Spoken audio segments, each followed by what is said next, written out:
Today on The Lost Timeline, we embarked on an epic, sprawling journey into the most infamous and enduring cold case in all of criminal history, the identity of Jack the Ripper. For well over a century now, this shadowy, spectral figure has haunted the collective imagination of the entire world, spawning countless books, films, documentaries, academic papers, podcasts, and wild theories that range from the brilliantly deductive to the utterly unhinged. We kicked things off with a dramatic clip from the 2001 film From Hell, where Johnny Depp and Ian Holm embody the kind of melodramatic, conspiracy laden narratives that have swirled around these murders since the very first knife was drawn in the fog-shrouded autumn of 1888. It's this very sensationalism, we argued, that fuels the public's desperate, almost pathological need for a spectacular suspect, a royal prince, a famous artist, a high ranking government official,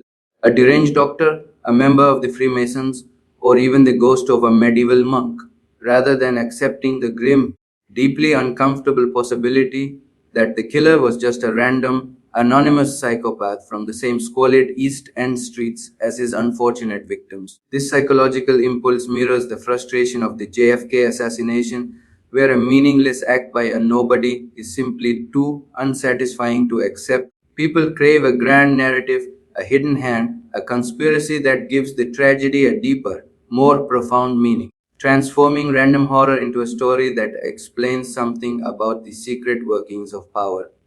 The historical reality, as laid out by the definitive historian Philip Sugden in his monumental and magisterial work, The Complete History of Jack the Ripper, is that all evidence pointing to any named suspect has been best inconclusive, at worst downright fraudulent.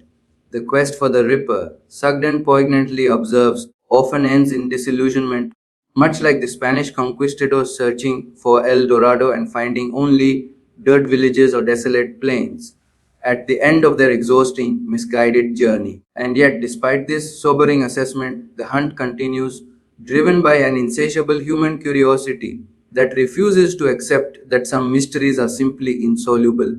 that some monsters are never named,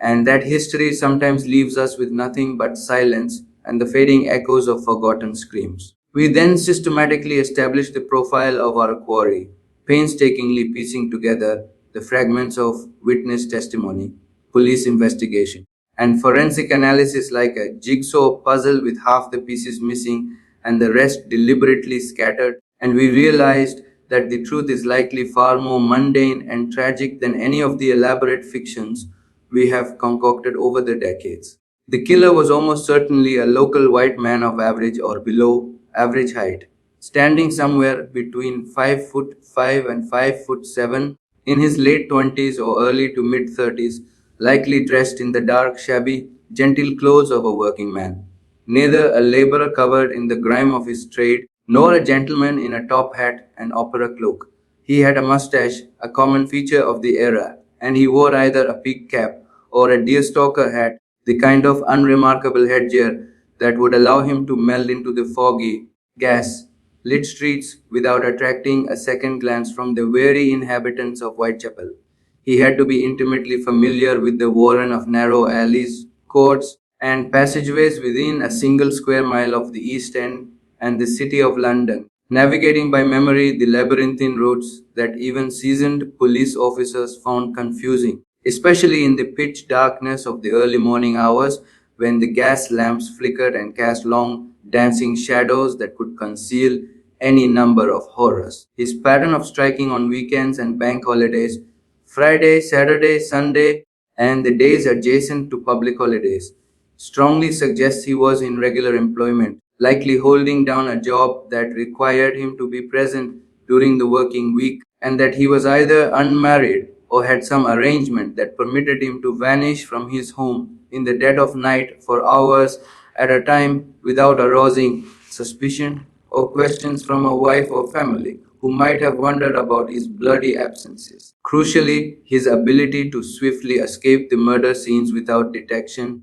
moving quickly between locations and evading the police patrols that were increasingly deployed throughout the district as panic spread through the terrified community, points to him having private lodgings of his own a sanctuary where he could clean himself, dispose of his weapons, and await the next opportunity to strike. The police conducted exhaustive inquiries in the local doss houses and common lodging houses, interrogating hundreds of transient men who slept on filthy mattresses in overcrowded rooms, and found no suspect among that desperate population, suggesting that the Ripper was not one of the homeless souls who crowded into those squalid institutions, but rather someone who had a roof over his head and a degree of privacy that allowed him to conceal his bloody activities from prying eyes and curious neighbors. His grisly work, the precise, targeted removal of organs such as the uterus, kidneys, and bladder, often accomplished in near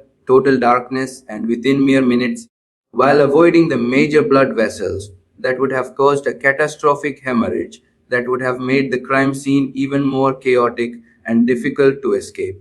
required a chilling degree of anatomical knowledge and a formidable proficiency with sharp instruments. This makes a butcher, slaughterman, or someone with formal medical training a prime candidate, though the doctors and surgeons of the day were divided on just how precise the surgical skill actually was. Some argued that the killer possessed the expertise of a trained physician, pointing to the careful incisions and the avoidance of cutting through bone, while others contended that a butcher or knacker would have been equally capable of such crude but effective dismemberment, as their daily work involved exactly these kinds of brutal yet necessary cuts.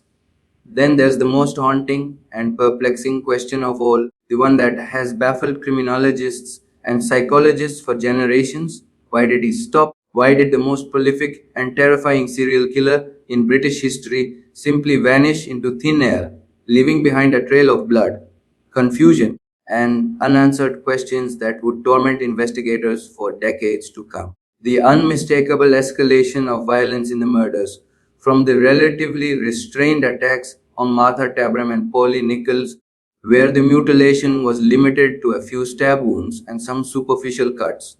to the more extensive injuries on Annie Chapman, whose abdomen was opened and whose uterus was removed,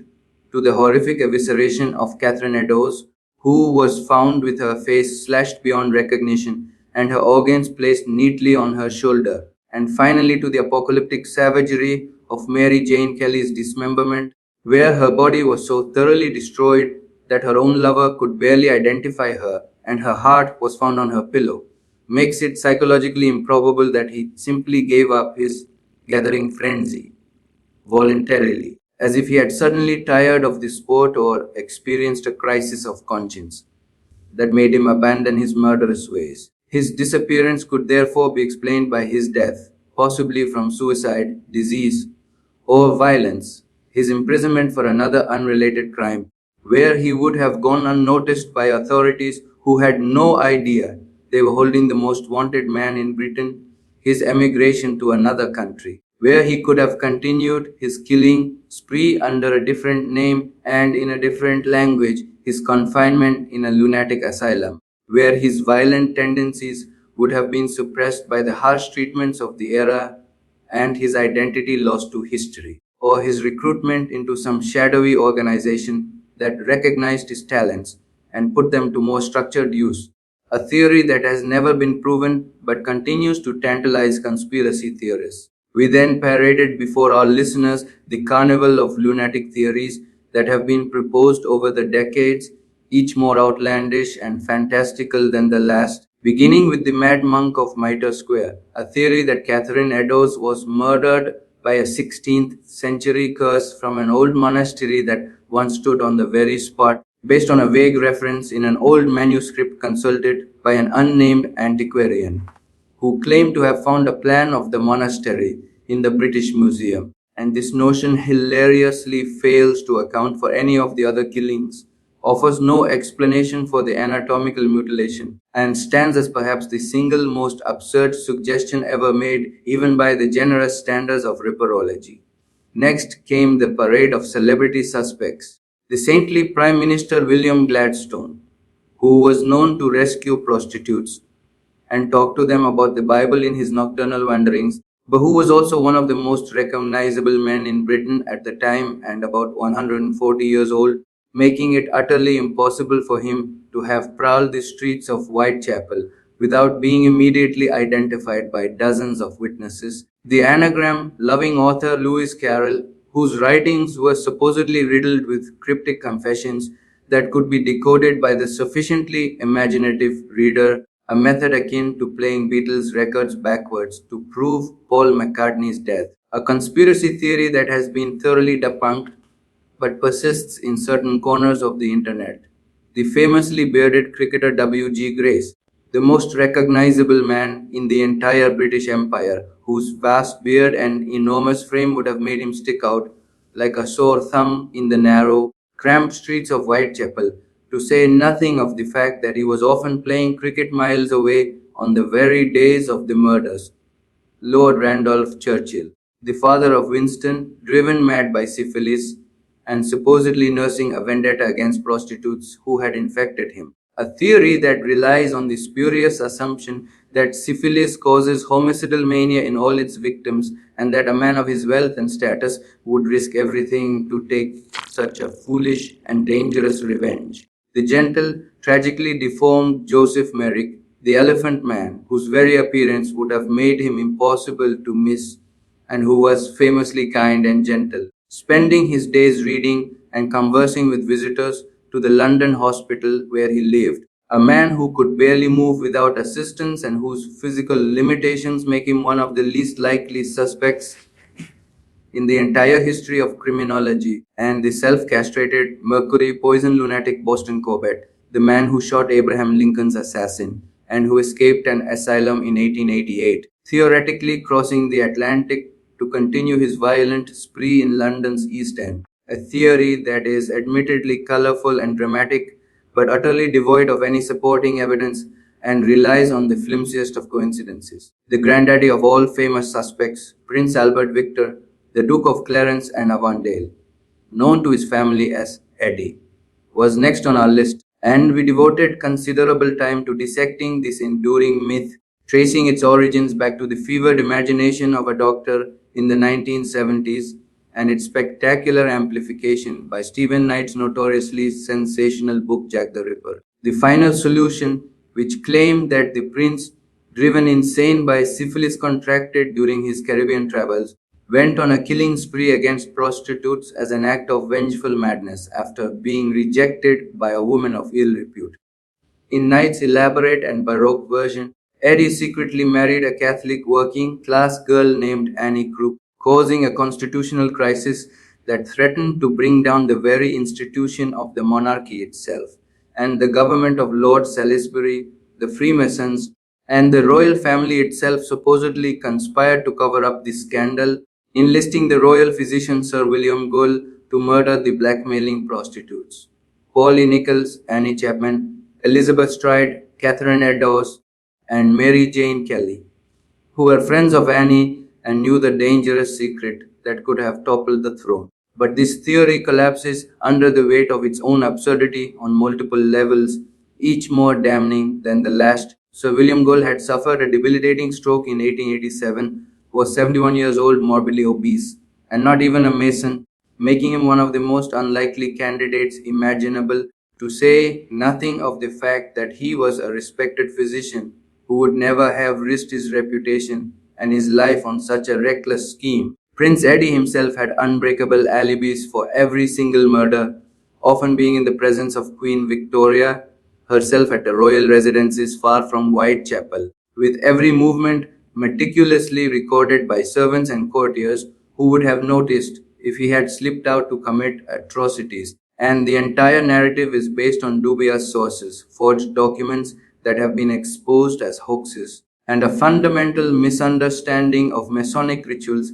that bears no resemblance to the actual practices of the order, all of which makes the royal conspiracy one of the most thoroughly debunked yet stubbornly persistent theories in all of ripperology. The infamous artist Walter Sickert was another glamorous suspect who has captured the public's imagination, largely thanks to the tireless efforts of crime novelist Patricia Cornwell, who spent millions of dollars buying his paintings, analyzing his letters, and even allegedly destroying one of his works in her obsessive quest for evidence. while his paintings of seedy city life, his fascination with crime, and a picture he titled Jack the Ripper's Bedroom are undeniably intriguing. The theory is riddled with holes and inconsistencies that any serious historian would find impossible to overlook. Sickert was almost certainly in France for at least half the murders, a fact confirmed by his biographer Matthew Sturgis, who traced his movements through the period with documentary evidence. He lived a long and productive life until 1942 without reoffending, which is psychologically inconsistent with the profile of a serial killer who would have likely escalated his crimes or at least been unable to resist the compulsion to kill again. And his letters and paintings often betray a genuine fondness for his female subjects rather than a vengeful hatred, with Sickert himself describing his work with prostitutes in Venice as an uninterrupted joy, and treating them with a respect that belies the notion that he harbored murderous intentions toward them. The DNA evidence from a stamp he licked is weak and inconclusive, matching anywhere from 10% to 20% of the population, and the entire theory ultimately fell apart under rigorous historical scrutiny, leaving Sickert as a fascinating artist but an implausible murderer. A man whose reputation has been unfairly tarnished by the fevered speculations of a novelist with more imagination than evidence. We then moved on to Inspector Frederick Abeline's own suspects, starting with his fascinating but ultimately implausible Jill the Ripper theory, which proposed that a midwife who could be out at night without arousing suspicion, who would naturally have blood on her clothes, and who possessed the anatomical knowledge to remove organs, could have been the killer, a theory that briefly captured the imagination of some ripperologists who were desperate for a solution that would overturn all the assumptions about the case. This theory was prompted by witness sightings of a woman wearing Mary Jane Kelly's clothes after the time of her death, suggesting that the killer had disguised herself to escape, but it is instantly derailed by the fact that multiple witnesses saw a man talking to the victims in the hours before their deaths, that female serial killers who target other women are virtually unheard of in criminal history, and that there is no credible female candidate who fits the profile of a violent, sexually motivated predator. Abeline's other theory, George Chapman, whose real name was Severin Klosowski, was far more sobering and chilling, and we examined it with the seriousness it deserves. Chapman was a Polish barber, a former surgeon's apprentice, and a violent, abusive man who eventually poisoned three wives, and he was the right age, the right height, lived near the murder sites, wore a peaked cap, and had a mustache, making him a superficially convincing candidate. However, the core psychological problem remains a killer who derived his thrill from the escalating, frenzied evisceration of the Ripper would not, a decade later, switch to slow, invisible poisoning for a lesser thrill, as the very essence of his sadistic pleasure was the immediacy and brutality of the act, the blood, the struggle, the ripping of flesh, and the acquisition of trophies, all of which would have been utterly absent from the cold, calculated method of poison, which offers none of the visceral satisfaction of a knife. Sir Melville Macnaghten's famous 1894 memorandum then gave us three official suspects from the highest echelons of Scotland, Yard Aaron Kosminski, Montague John Root, and Michael Ostrog, each with their own peculiarities and deficiencies that we explored in depth. Kosminski, a Polish Jewish barber and known lunatic, is currently the top AI generated suspect and the one most frequently cited in modern discussions and online forums, and he was the right age, lived locally, and crucially was confined to a lunatic asylum in March 1889, which neatly explains why the murders stopped. But the evidence against him is almost non existent. A single report of him trying to hit someone with a chair is a far cry from being a homicidal maniac capable of the cold, calculated brutality of the Ripper. And he was a short, slight, apathetic man who ate from gutters due to his auditory hallucinations, not a fit, charming killer capable of luring and dissecting women. The recent DNA match to a shawl allegedly belonging to Catherine Eddowes is so scientifically flawed, with evidence of contamination, mishandling, and a lack of proper chain of custody, that it has been widely dismissed by genetic experts. and any serious ripperologist treats it with the contempt it deserves. Montague Drude, on the other hand, was a well-to-do barrister and schoolteacher who committed suicide in December 1888, and McNaughton believed he was the Ripper because his brain gave way after the gruesome murder of Mary Jane Kelly, a theory that relies on the assumption that serial killers experience remorse, which is contradicted by every known case in the annals of criminology, where killers typically celebrate their crimes or seek to repeat them rather than ending their own lives. Michael Ostrog was a Russian born conman, a swindler and thief who lied about being a doctor, and he was too old, and had no history of violence, just a string of petty thefts involving cutlery and soap dishes, and McNaughton's memory of him as a homicidal maniac was completely fabricated, likely because Ostrog had embarrassed Eton College, McNaughton's alma mater, and the assistant commissioner was motivated by petty revenge rather than genuine belief in the man's guilt.